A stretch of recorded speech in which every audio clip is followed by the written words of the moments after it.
The public sector faces unique challenges in cybersecurity. Regulations are abundant, but what if they could be used for more than just compliance?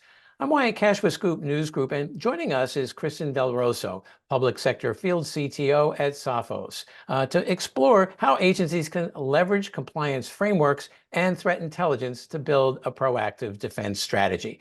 Kristen, thank you so much for joining us. And let me start by asking, what concerns you most about the current threat landscape?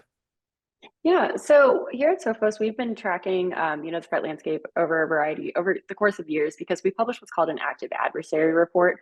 And I think that gives us a really good holistic view of the landscape where it's basically analyzing all the data from our incident response teams and the incidents that they've dealt with. And we're noticing some trends over the year that I think are a bit more concerning because consistently up until halfway through last year, vulnerabilities were the prime cause of an incident. But then halfway through last year, we saw the new first place runner be compromised credentials being the main cause of incidents for the investigations.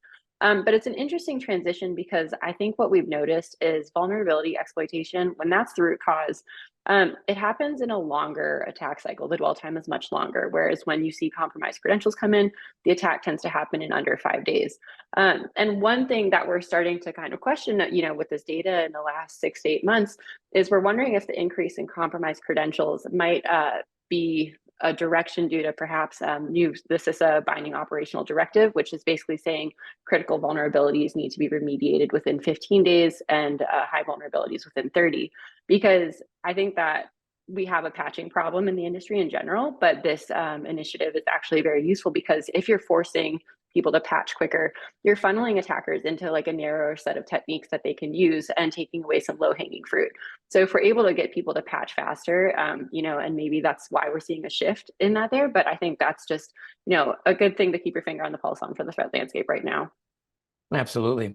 Well, as you know, public sector organizations face many compliance mandates. It's a lot to juggle, right? So how can these be used for more than just checking boxes to improve security? And can you share any examples of ways they could do it better? Yeah, so definitely you get lots of regulation in public sector. You have the impending CMMC regulations for DIB contractors coming in. And a lot of the times what we're hearing is it can be very overwhelming. It's based on, NIST standards, which have 110 different requirements, and trying to find vendors that can support you when you're becoming compliant, that's really tricky. And so instead of though blindly saying, okay, well, I've ticked this box, I've done this, perhaps look at what they're asking you to verify is being ticked because each business has a different threat model. And so you want to understand how would I potentially be more at risk? Is, a healthcare organization more likely to face a ransomware than, an energy sector organization?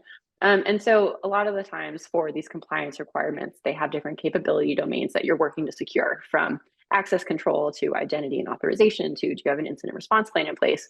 And so based on your risk profile, the industry you're in, maybe any threat intelligence you're ingesting to understand who could be targeting you and how, that helps guide decision making on where to buff out your resources. So for example, we do a big study with over 3,000 participants every year on the state of ransomware. And we saw that overall, about 36% of ransomware originated from vulnerabilities, whereas only 1% was from malicious downloads. But then when you break that into categories, you see that central and federal governments have the highest percent of attacks that started with compromised credentials, whereas media and entertainment were from exploited vulnerabilities. So really kind of understanding, yes, you are doing a broad compliance analysis and ticking those boxes, but every organization is unique there, and some are at higher risk for certain things to maybe put a little more funding in behind than others. That's an interesting distinction. And then, in the face of evolving threats and also limited resources that agencies have to work with, particularly with constrained budget cycles, how can they effectively prioritize responding to the CISA alerts that they get while also conducting proactive threat hunting? And, are there some potential solutions or strategies that can help them bridge this resource gap? Well, yeah, definitely there are. And I think maybe not even everyone gets the CISA alerts. And so if you're talking about free resources that people should be aware that exist, that is one good thing to know, that you can ingest IOC feeds from CISA when those alerts come out. There's a variety of threat intelligence, and depending on the maturity of your organization, you may or may not already have threat intelligence teams taking your own intel or, free feeds and then hunting proactively around that. And so if you don't, though, that's where something like a managed detection and response service can come in handy to help kind of make up the most of the IT team and the security staff so they can focus on true like business enablement and proper security while leveraging security professionals at another organization to monitor and investigate and respond to different alerts around the clock. And then I'd be interested in your perspective on the recent cybersecurity incident reporting for Critical Infrastructure Act. And can you explain its importance and how you see it contributing to improved cybersecurity collaboration? Yeah, so CIRCIA, the cyber incident reporting for critical infrastructure, that was published into 2022 actually. But what it did is it gave CISA, put the onus on CISA to say by the end of March 2024, you should propose reporting requirements for critical infrastructure. Like, what are the suggested rules about how long a critical infrastructure entity has to report an incident, what is a covered incident, who can help them with the reporting of that. And so I think where this is going to be really interesting is critical infrastructure is, I think, a lot broader than people tend to consider. Obviously, chemical facilities, energy, people think of power plants, that's critical infrastructure. But underneath government facilities, you also have education. And so if you are a public sector school or something like that, you really need to know what potential regulations are coming down the pipeline here. And so once those proposed requirements come out, staying on top of that's going to be really important, as well as the feedback window. They're allowing for active participation from industry to come in and say, these look like, suggest things that I agree with or disagree with. And so once those come out, hopefully in the next few months, we'll be able to see what they're proposing. But really, I think overall, it's just a good government effort to say, hey, we are trying to support and secure our critical infrastructure. It's not trying to be mindless regulation, but rather, we want to know who's getting targeted, how to get that information, and how to help them.